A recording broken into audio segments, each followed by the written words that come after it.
totally do. And I think that's something that wives need to remember, is that in general, their husbands want to be better people too. And they feel their inadequacies too. And so, it's not our job to remind them of all the things they already know.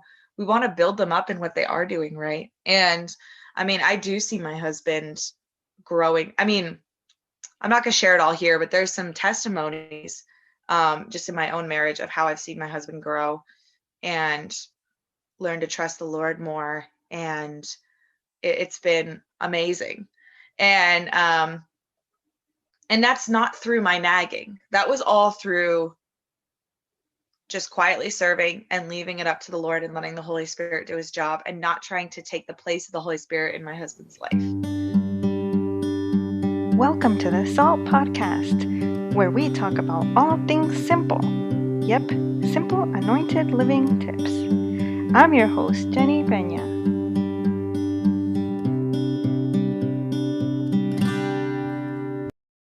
Okay, so we have a special guest today who has grown quite a lot on Instagram from, I feel like, one day to the other. But she has an amazing message for women and giving a voice to women who have wanted to talk about these things and have just kept quiet. So I'm very grateful, Anneliese, for you accepting my invitation. Thank you so much. Let's just get into it, and let's get everybody excited about what we're going to talk about and this conversation. So just tell us a bit about yourself and how you came to be in this ministry that you have now. Yeah, well, I'm 23 years old. I got married just about 3 years ago. And I grew up in a Christian home, thought I was a Christian for most of my upbringing, but it wasn't till I was about 13 or 14, I think, that I really came to the Lord and said, like, God, I can't do this on my own, and I can't make me love you. I need you to make me love you. And so that's my real quick testimony, is I prayed that, and then all my desires began to change, and I really, a lot in my life transformed at that point. Just the way I dressed and the way I talked and my priorities and everything. But I was really set on pursuing missions as a single woman for most of my teen years since I became a Christian. Marriage was not in my mind. It was something that I wasn't opposed to, but I wasn't really thinking the Lord had that for me. And so when the Lord brought my husband into my life, I definitely wasn't prepared for that or anything. I was still in this box of, no, I'm going to go be a missionary. And, but he brought my husband into my life, and it was undeniable what he was doing.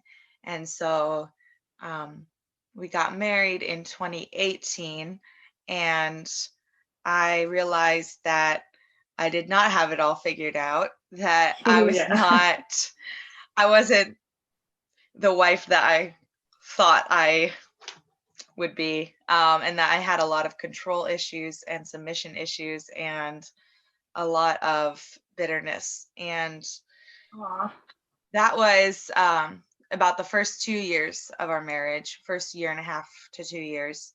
And then the Lord just really broke me and brought a season of repentance and of basically showing me, I'm setting you apart to be different from the world in your marriage, and it's going to look very different, and it's going to be good and glorious, but it's going to be so different than everyone around you, and that's okay. Just trust me. Yeah. So, girl, goosebumps. Yeah. And then I said, okay, Lord, and I just embraced it from that point, because I had tried doing it my way, and I had tried looking at the marriages around me and the marriages in the world and kind of trying to replicate it. And God was like, I have something totally different, but it's so good. And so then that's when I surrendered my idea of what marriage should be to him, and he's just been bringing it from glory to glory. So I'm so thankful. I mean, I'm still learning so much, but there was a real time of surrender and repentance, and then it's been really wonderful. So, Well, I'm curious to know I'm curious about a lot of things, but first question, what made you realize that you didn't have it all together, like you said, and that you did need this? Like, how was his voice? Like, was it you being convicted that you needed to read these scriptures, and this scriptures, he spoke to you through those scriptures, or how was that? Yeah, well, there was a few things that God used. There was a few books and songs and just influences that God used during this time. So I'd say one thing is he showed me that I had a bitterness problem. And, it would be because my husband wanted me to do something and I didn't want to do it, or it was just really basic submission stuff. But I would develop such deep bitterness and resentment towards my husband. And I realized, like, there's something wrong here. And I read this book that talked about bitterness and how bitterness, if you don't kill bitterness, it just grows and grows and grows, and it will destroy your marriage and eat you alive. And I realized that that was the trajectory I was going down. I also read a book where the author talked about a family she knew where the wife was kind of trying to control her husband, and eventually the man wasn't really leading. The wife was calling all the shots, and the wife eventually went mad, which sounds really extreme. No. Yeah, she went basically mad. And I was kind of seeing this trajectory of like bitterness and rage and where that would eventually take me. Maybe I thought I had it under check, but if I continued down that path, I knew that it was going to be really bad. But there was a time I knew it was bad, but I didn't really want to deal with it. I just wanted to live in my own sin and just ignore it and just push out God's voice. And so I did that for a little bit. And what was your husband like saying through this? My husband was honestly very kind and very, I think he was kind of going into coping box himself, because he was like, my wife is like this. And our relationship was it wasn't like all bad. It was very up and down. And so we would have these like times when my bitterness would be really bad and we were not doing good. But then we'd like work it out a little bit and we'd be great. But it was so up and down that it was unpredictable. And I think for my husband, that was like, this is unpredictable. This isn't safe. And so he was kind of just watching it from the sidelines, I guess, and kind of trying to, yeah. And he's Christian too, right? Yes, he is. He was also raised Christian, or? Yeah. He's 6 years older than me, and so he had been a Christian for a lot longer than I had. And so there was a level of Christian maturity there that I had not reached. Yeah. But yeah, and he was very loving and patient, and I still thank him. And I'm like, I don't know how you put up with me, but you did. Yeah. So tell us a little bit more about what you thought marriage would be like before you were married. I know you said that you hadn't had it like on your mind too much, but even before maybe you met your husband, like what ideas did you have about marriage? Yeah, well, the funny thing is that I was never a feminist. And so I entered marriage. I didn't enter it with a full-blown feminist mindset. I still had a full belief in biblical submission and all that, but I had yet to see how it actually works out. And I think I entered it thinking that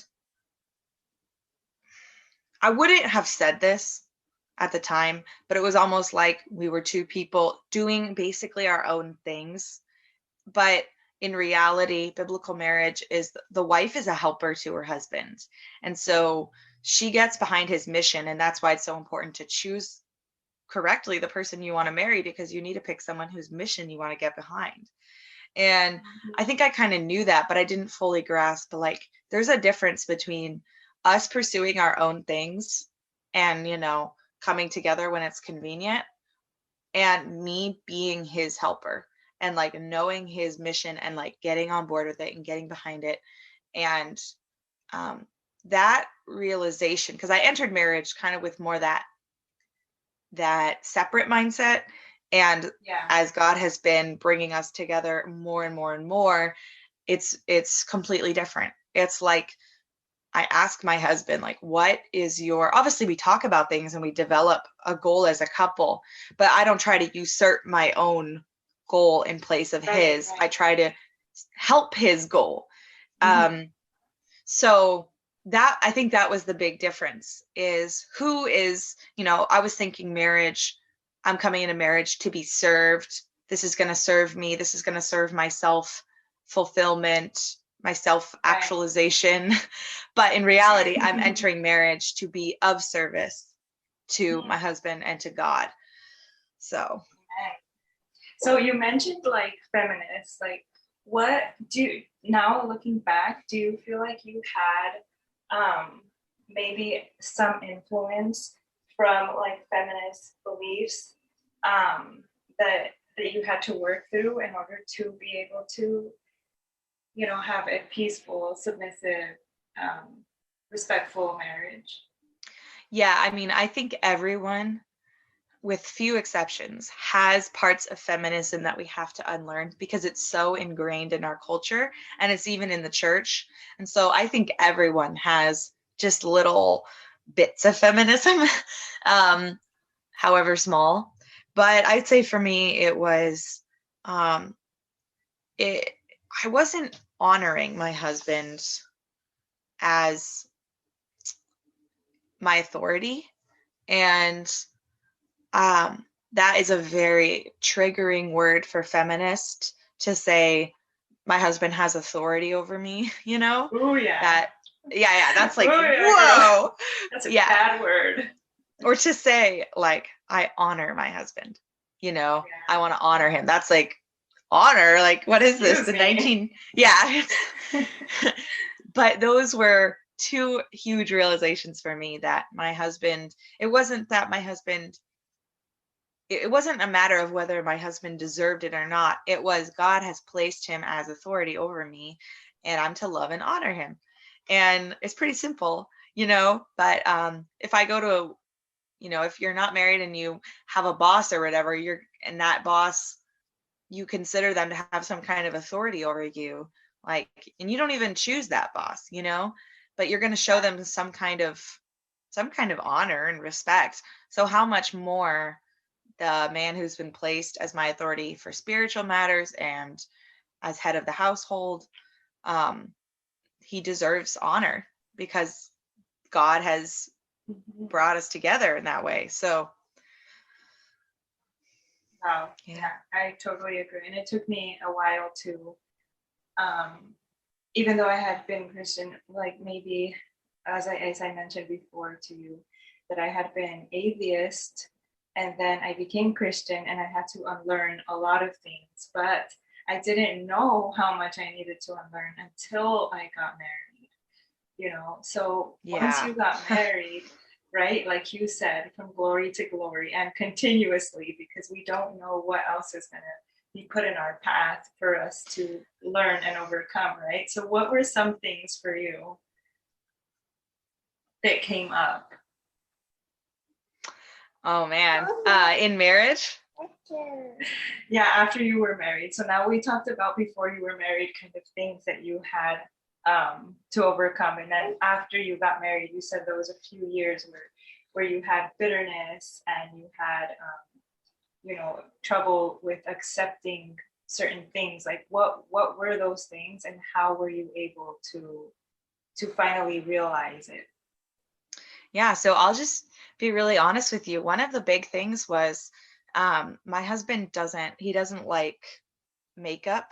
And it's a pretty strong preference of his. He's very, and he also is like very committed to certain modesty standards for when we're in public. And so he was like, I don't want you dressing a certain way, if he thought it was too revealing or something like that. And so I knew about these things when we were dating, and we talked about it, and he didn't like makeup or jewelry or stuff like that. And I knew about this, but then after we got married, I started to compare myself to a lot of people at my church and just people around me, and thinking that basically I stick out like a sore thumb. I look different than everyone else. I look so old fashioned. Whatever. I can't like, and my husband was like always so kind. And he was never like, you can't do these things. He was just like, this is my strong preference, that don't wear makeup, and that you dress modestly, and other things. And so I was starting to compare myself a lot to people at my church, and just around me. And that was where the bitterness came in, because I felt like, oh, my husband's holding me back from like my self actualization, or like exploring like who I am, and like my creativity or whatever. And I came to this point because I actually got counsel from a lot of people, and they were like, oh, who cares what your husband thinks? Like, that's what I literally heard from Christian women. Yeah. Yeah. And it was like, whatever, he can get over it. I literally heard that. And yeah. And when I took their advice, it went very badly. Lord have mercy. Yes. And so then I was like, their advice is not working. I was like, what if I just like radically committed to honoring my husband in this area and did it with a joyful heart? Because like, life is short. It's not all about me looking a certain way. Like, who cares? At the end of the day, what matters more? Well, and what got me was 1 Peter 3, where it talks about not letting your adorning be external, the braiding of hair, the putting on of gold jewelry, but let it be the hidden person of the heart, which in God's sight is very precious. And then it says, for this is how the holy women who hoped in God used to adorn themselves, as Sarah obeyed Abraham, calling him Lord. So it literally says right there that a woman's adornment is obedience to her husband. And so I realized that I was searching for an earthly adornment, where my heavenly adornment was obedience to my husband, which was ultimately obedience to Christ. And that was far more beautiful. And so that was my big realization that honestly just blew me away. It was so glorious. And I mean, I just felt like I was on a honeymoon with Jesus, like after I came to that realization. You know what I mean? Yes, I do. Because I was like, you just see like, oh, he's working in me, and like, he loves me. And I just felt like cloud nine. Like, it sounds so weird because from the worldly perspective, it's like, what? So you're not wearing makeup or whatever? And I was like, yes, and I'm doing it for the Lord, and it's wonderful. I know, it sounds so silly, but the truth is that's how it is.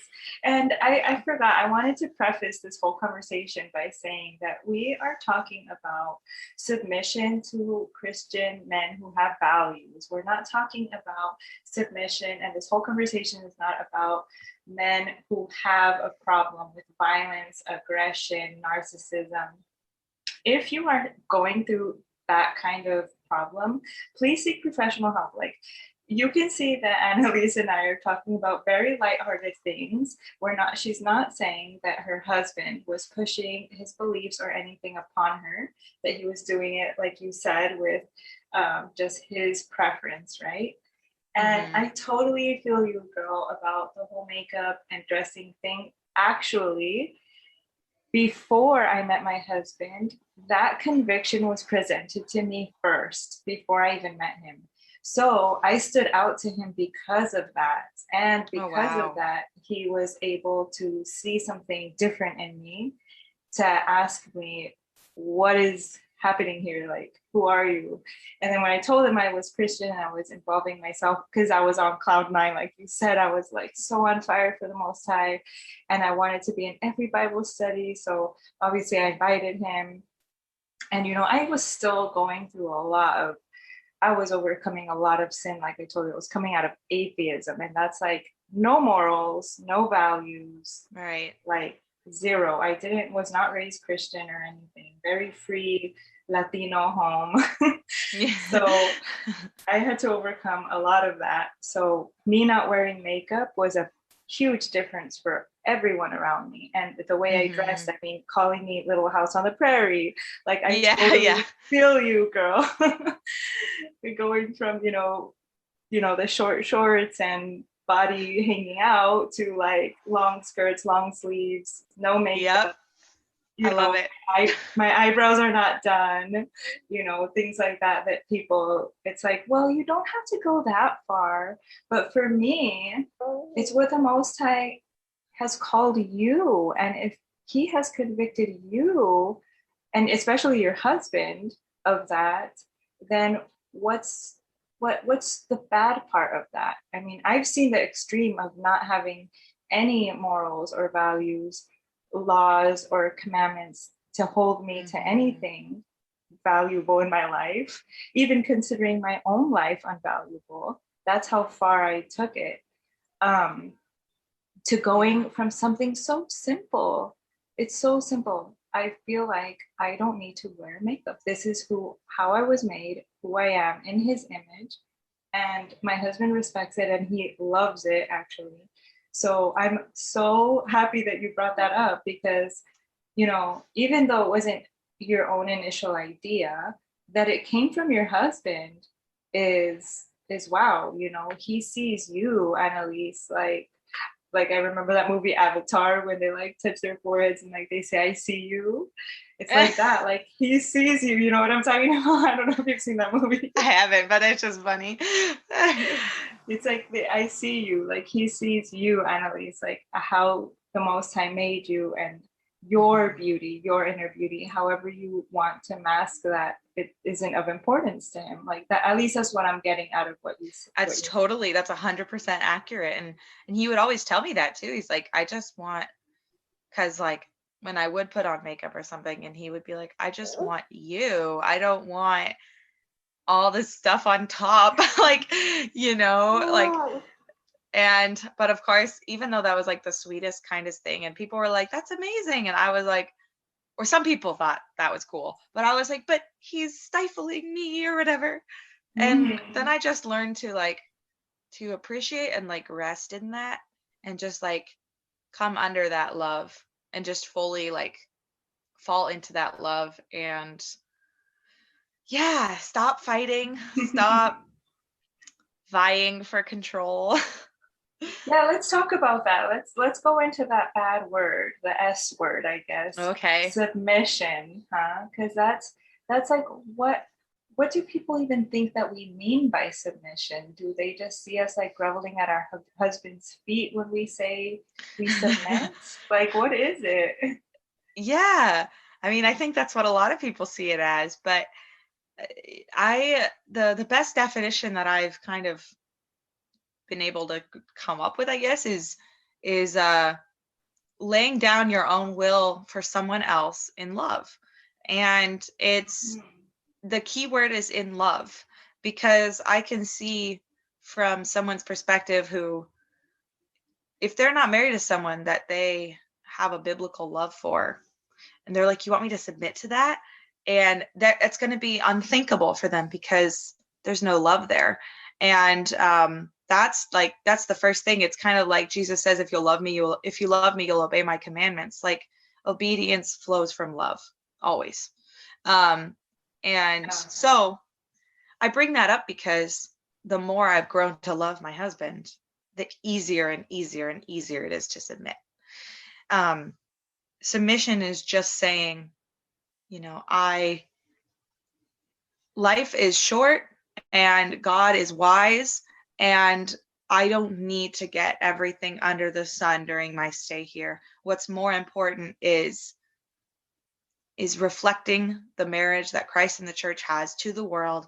And I do that by honoring my husband in the way that the church is supposed to honor Christ. And that's really what it is. And in 1 Peter 3, I always bring up 1 Peter 3 because that's a verses that changed my life. But it says that wives, be subject to your own husbands, so that even if some do not obey the word, they may be won without a word by the conduct of their wives when they see their pure and respectful conduct.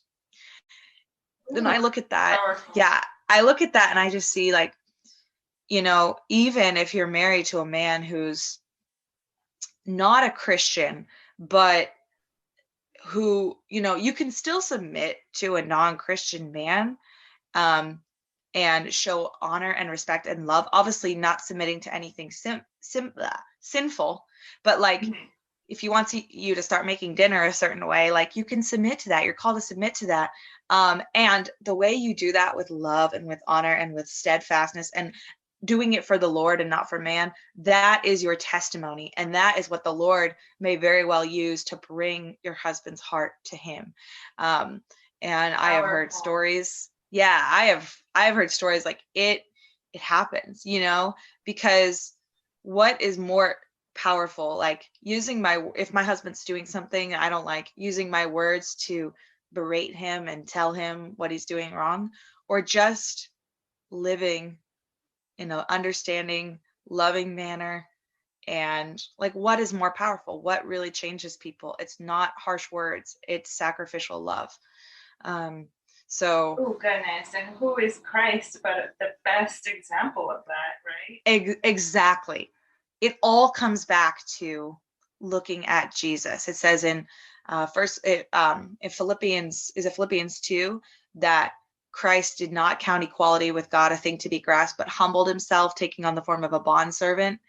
And before that, it says, have this mind among yourselves, which is yours in Christ Jesus. So it's saying, have this same mindset, that we're not living for our own glory. We're not living for our own, fulfillment. We are living to serve others so that the world will see Christ in us. It's just about showing we are Christ. Fulfilled, right? Exactly. And by doing that, we are fulfilled.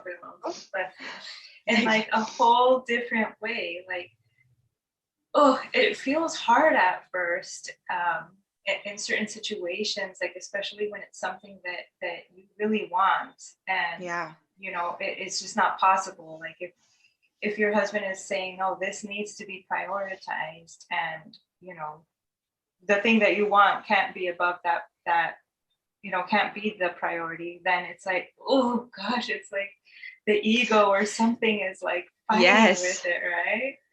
It's so hard. Like it is so hard. So okay, that brings me to another question I had for you. Like, what have you learned to do in those situations when it's so hard that like you can't even keep like a joyful like countenance? Like your face is just like, it's obvious that this is not pleasing to you, but you know that you have to submit. Like how, like what, do you have a process now, like what you do? Yeah, I mean, if my husband and I are talking about something and he really wants to do something, and I am like, I don't really, here's my thoughts, but I always say at the end of it, here's my thoughts, but I will submit to you regardless. And I just add that, during those conversations, because it's like a reminder to myself to say, and to let him know that, like, this is where I stand. Like, I never want to usurp my own will above my God-given calling. And so I just say that out loud. I say, I will submit to you in whatever you decide. And yeah, I mean, sometimes it's so hard. And for me, like when my husband and I were talking about whether or not to start trying for kids, and I really wanted to, and he wasn't ready.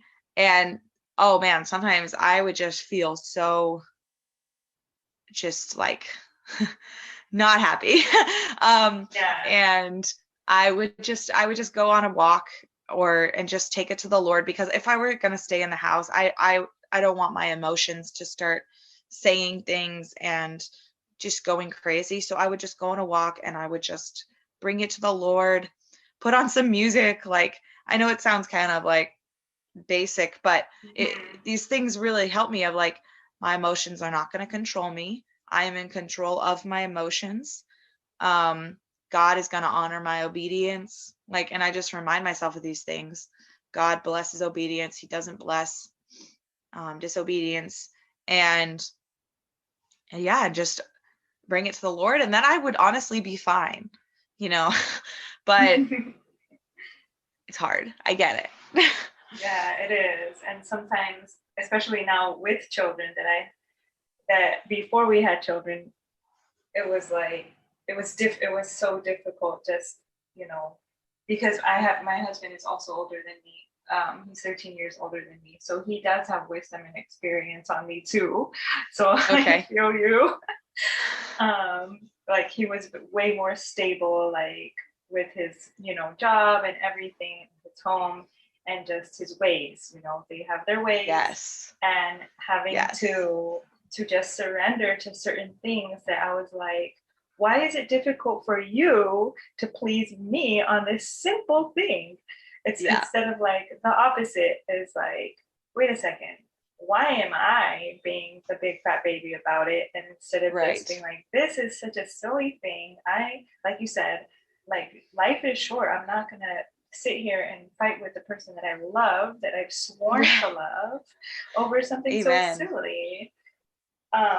So yeah, girl, but it is work and it's continual. And even still today, and like as life goes on and we come into different seasons and put in different situations, we're always tested. And even he is always continually working to be a better husband and be sweeter to me. So I don't know if you see that in your husband as well, that he's also working on himself as a husband and a man and preparing to be a father. Obviously, he doesn't feel prepared. So how do you see that in him? I totally do. And I think that's something that wives need to remember is that in general, their husbands want to be better people too. And they feel their inadequacies too. And so, it's not our job to remind them of all the things they already know. We want to build them up in what they are doing, right? And I mean, I do see my husband growing. I mean, I'm not going to share it all here, but there's some testimonies just in my own marriage of how I've seen my husband grow and learn to trust the Lord more. And it's been amazing. And that's not through my nagging. That was all through just quietly serving and leaving it up to the Lord and letting the Holy Spirit do his job and not trying to take the place of the Holy Spirit in my husband's life. So seriously, like women, like the Holy Spirit knows how to do his job. So let him do it, Yeah, and it's incredible there are times I feel like, I don't know if you've experienced it too, where the Most High does kind of use us in spirit to give like a hint or an idea of something too, like how you said that it's not just that you have to submit and don't even give your idea. Like you can still say your ideas, what you think, how you feel about a situation, and like think about it together, pray about it together, even bringing scripture and saying, look, but it says this, and then maybe if he's already set and he said, no, it's like this, and it's like, okay, well, at least I said my part. And like you said, I submit to you anyway, whatever your decision is, right? And there are times that he's like, oh, yeah, you were right. Thanks for bringing that up, right? Yeah, totally. Totally. So it's not I feel like if some people think that, maybe they just, I don't know what they think, but maybe they just have a bad experience of like what, the extreme looks like chauvinism, or like, I don't even know. What do you think? Yeah, well, I think people have bad experiences. And then also the world and the gospel are on opposite, they have opposite logic standards. So for instance, in the gospel, the first shall be last and the last shall be first. You want to be the greatest, you must be the servant of all. You want to gain your life, you have to lose it. None of that makes sense to the world. According to the world's logic, if you want something, you hold on to it and you grasp it and you try to have control over it. And in Christian marriage, and I think, because I see this in the kind of questions I get of like, what? So he's just not gonna, I'm just gonna submit to him and my voice isn't even gonna be heard. But I think it's the opposite, because I've seen this very clearly before, where I'll bring my opinion on something and I just bring it calmly and peacefully. And I just say, but no matter what you decide, I will submit to you. That is going to get you heard more than like trying to control the situation, because the more you try to control something, the more it slips out of your fingers. And that's something I live by, or I try to live by, is just that constant. It's not just with my husband, it's surrendering to God too, because whatever I try to grasp and I'm just like holding on to so much, I feel like I can never keep it.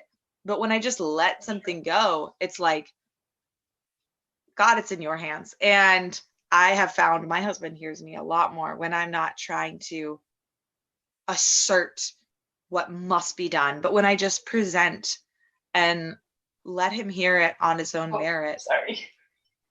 When I just present, like, this is what I think is a good idea, and I leave it there, and he knows that no matter what decision, when my husband knows that I will submit to him no matter what, he is very careful to make a wise decision, because he knows that I'm going to follow.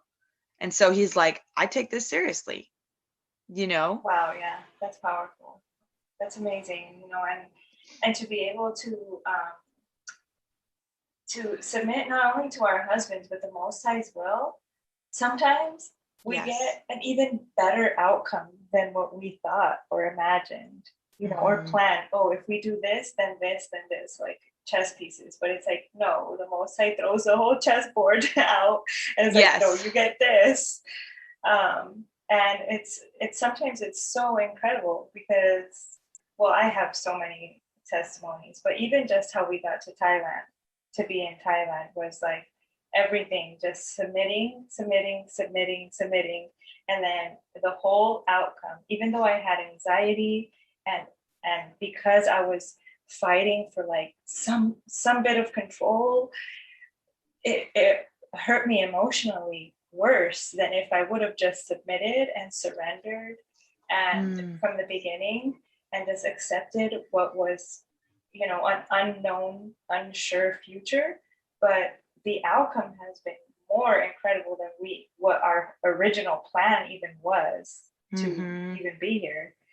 So, oh, woman. Okay. Wow. I want to know a few of the books that you have mentioned that you would recommend. Hey, it's me, just taking a quick sec to let you know about the Pink Premium Access. Get the link for access in the show notes or heavenlytreasure.net, where you can choose monthly or yearly access options. You will get all the uncut gems hidden from the Salt podcast, plus exclusive episodes, promos from guests, Ask Me Anything episodes, and private group Zoom calls for Access members only. Sorry to hide these next gems from you. See you in the Pink Premium, and thanks for helping me keep the show alive and running. Conversation, and thank you so much for taking time out of your morning. I know we were trying to figure out a good time, so I'm so happy that it worked out. And I just pray that people that listen to this can receive it with an open heart, and find what works for you and your relationship. And if do you have any last words for anybody listening to this? I felt like God really guided this conversation, so I'm really grateful. I feel like he guided it. So yeah. So we can talk forever, I feel like, with just testimonies and ideas and tips, but we'll leave it at this for now. And who knows, maybe we can have another episode, part 2. Yeah. And Anneliese, tell us where people can find you on the interwebs. Yeah, all I'm on is Instagram. So feminine _ not. Is it feminine Underscore. not? Yeah, feminist. Feminine _ not _ feminist. Now I'm like checking. This is so funny. Feminine _ not _ feminist. Okay, so if you want to find Anneliese on Instagram, I'm going to put it on the episode notes on the podcast, so you can find her on there. She has amazing IGTVs, even with her husband. So you can watch those, and she's the sweetest. Like, she replies almost to every comment, I feel like, and you even replied to my DMs, so I was even surprised. So thank you for your humble heart and your servitude to the Most High, because it's blessing, I'm sure, so many women preparing for marriage, already in marriage, or even just coming into Christianity. I pray the Most High continues to bless your ministry. And as you can hear, my baby's waking up, so we'll end this at that. Right. Thank you, Anneliese. Thank you. Thanks for listening in. Be sure to hit subscribe and visit heavenlytreasure.net for more. See you on IG at Heavenly Treasure Living. Till next time, blessings, and remember to be the salt of the earth.